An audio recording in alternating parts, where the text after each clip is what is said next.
A thread by Soul War. Justice Ginsburg's passing is your fault and you must pay for it.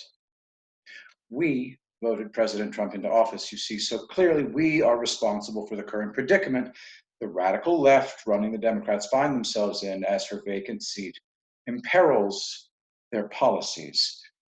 After 114 days of nationwide rioting that has left dozens dead and billions in damage, we're told that we are choosing war by following our Constitution, and these threats aren't coming from Antifa or BLM, but the Blue Checkmark Brigade, who are threatening to burn down the country.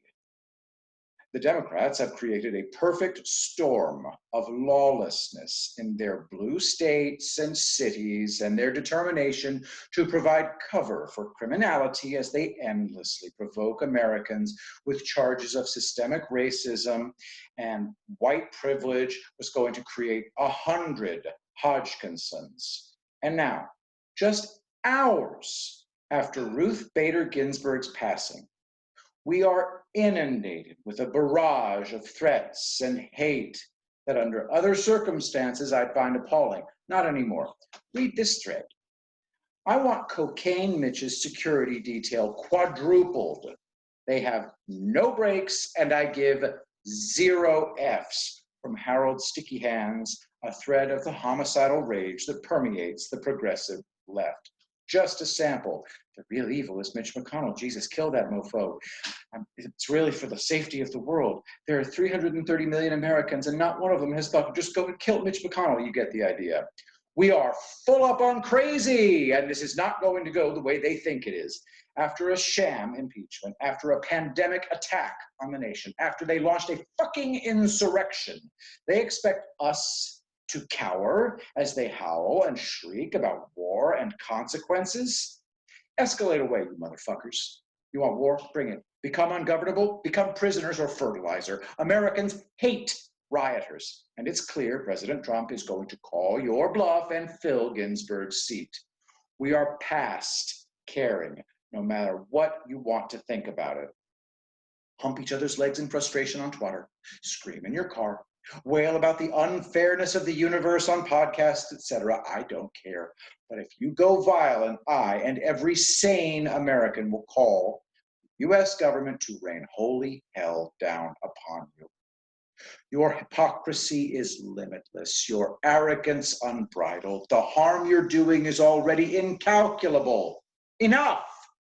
The Democrats will try to make this new appointment 100 times the shit show the Kavanaugh hearings were, to shut it down and stop the process. Here's a fun fact. There were over 150 disruptions of the hearings by activists during the hearing proceedings underway. Loud, screeching temper tantrums. Activists dragged or carried out yowling. Proceedings resumed for 2 minutes.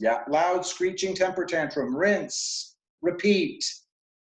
Those are called Alinsky tactics in honor of a vile man named Saul Alinsky, who helped transition what you can call American Marxism from class war to race war, with critical theory making their dogma palatable to some Americans.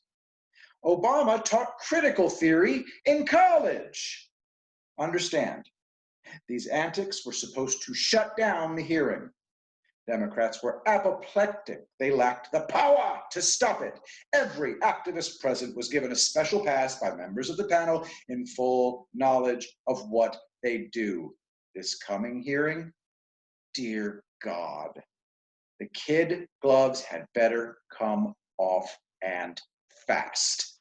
This nation was already suffering terror attacks designed to shift the balance of power during the administration, and we sure as hell don't want another. The business of the nation depends on that seat being filled quickly, so do it. Steamroll the crybullies and keep a weather eye out for those determined to undermine our constitutional republic by any means necessary. Because, hey, what have the Democrats been doing since the night Hillary's coronation cratered? We're sick of threats. We're sick of rioting. So, you degenerate malcontents, do your worst. We will do our best, and if you want significant consequences for any breach of the peace, understand We are past caring what happens to you. I said it and I meant it. Prisoner or fertilizer, your choice. We're moving on. Stay out of our way. This public service announcement has been brought to you by one American who is past caring about the fixes your stupidity and insanity have put you in. We have a process. We followed it as your side devolved into lawless anarchy. Step aside or get knocked aside. Enough said. To support the works of Brent Cates, go to paypal.me/Brent Cates. Thanks for listening, and remember,